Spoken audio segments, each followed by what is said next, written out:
In exercise 89, we are asked to prove that if a is positive, n is any positive integer, then the polynomial p of x equals x to the 2n plus 1 plus ax plus b cannot have two real roots.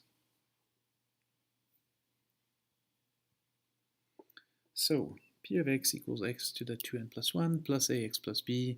A is positive, it's any real number, positive, and n is a positive integer, or just a whole number. So here we are. Now, one way of solving this exercise is to think in terms of derivatives. P prime of x is 2n plus 1 times x to the power of 2n plus a. And if I want to rewrite that even further, I can do this.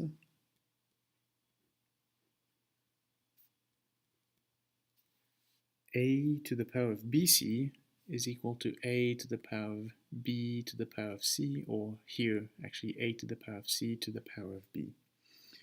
What we can notice here is that since n is a positive integer, then this is definitely greater than 0.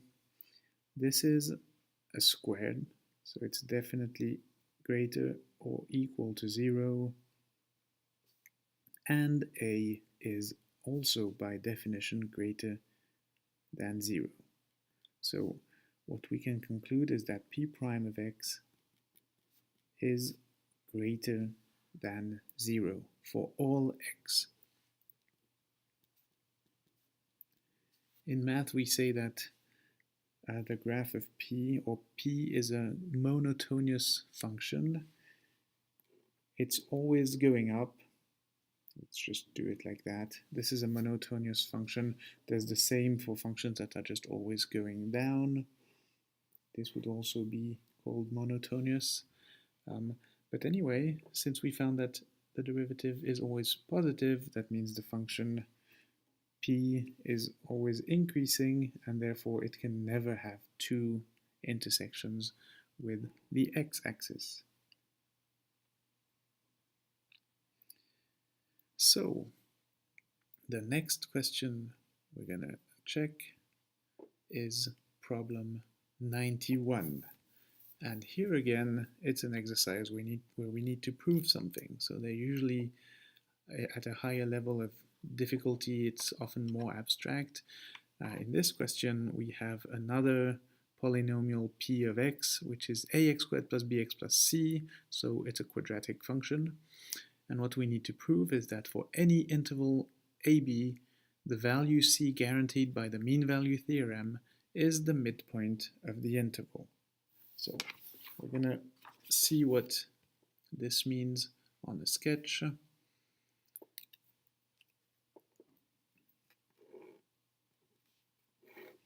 Let's say I have a random quadratic function, and just for a change I'll make it go this way. So for any interval AB, A, B for example, the value of C guaranteed by the mean value theorem, let's review what it is. The mean value theorem says that if a function is differentiable, which is definitely the case for any polynomial, so for any quadratic function, the slope of the secant between A and B is equal to the slope of the tangent line at some point in the interval AB. Sometimes that point may be close to A, sometimes it may be close to B, depending on what the function is, but apparently, according to this exercise, the value C, where the tangent has the same slope as the secant, is exactly between A and B. It's the midpoint of A and B. That's an interesting question. We can do an example maybe first. Let's say I have the parent parabola y equals x squared, and I pick the interval 0, 4. The point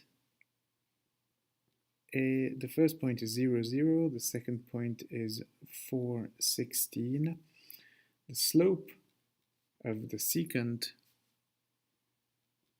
is 16 minus 0 over 4 minus 0 equals 4. Now at what point, so this line here has a slope of 4. At what point does the tangent line also have a slope of 4? We calculate y prime equals 2x. And when is y prime equal to 4? Well, it's when x equals 2. I should have written x equals 2. And yes, indeed, this confirms what this exercise suggests, that the value c, where the slope of the tangent line is equal to the slope of the secant line, is right in the middle of my interval.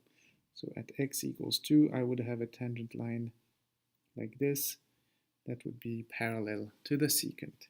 So that's a little example. We now need to show that this is true for any parabola. The process is going to be the same, in fact, except we will have a lot more letters and a lot less numbers. But what I did here is I picked the point 0, 0 and the point 4, 16. I'm going to have to do the same for that. The point here is the point A, and the y value is a squared plus b, a plus c. I'm plugging in x here, and x is equal to a. My other point right there is the point b, and then the y value of this point is a times b squared plus b times b plus c. So I can find the slope of the secant. It's ab squared plus bb plus c minus ax squared plus ba plus c over b minus a. I can simplify this a little bit. It's ab squared minus a squared plus bb minus ba, and the c's cancel out, over b minus a. I think we should leave this temporarily until we find out what the slope of the tangent line is at a point C. So slope, I'll go here, slope of tangent. Now I'm going to need to find what p prime is. P prime of x is 2ax plus b. So at a point C, the slope is 2ac plus b. Now I know that c, or at least I'm asked to check that c is the midpoint of ab. So actually this is 2a times a plus b over 2 plus b.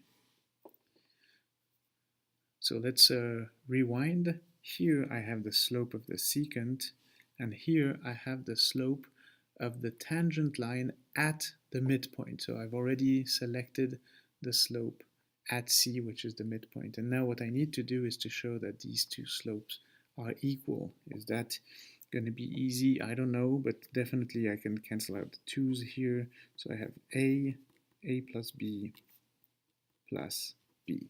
Maybe we're going to work it with this one. It looks like we can simplify stuff and hopefully fall down there. Okay, so I can factorize a, b squared minus a squared. I can factorize b minus a, and it's all divided by b minus a. This is an excellent sign because I can cancel out b minus a in every single term. B minus a, and if I cancel b minus a here, I'm going to be left with b plus a, because b minus a times b plus a equals this here.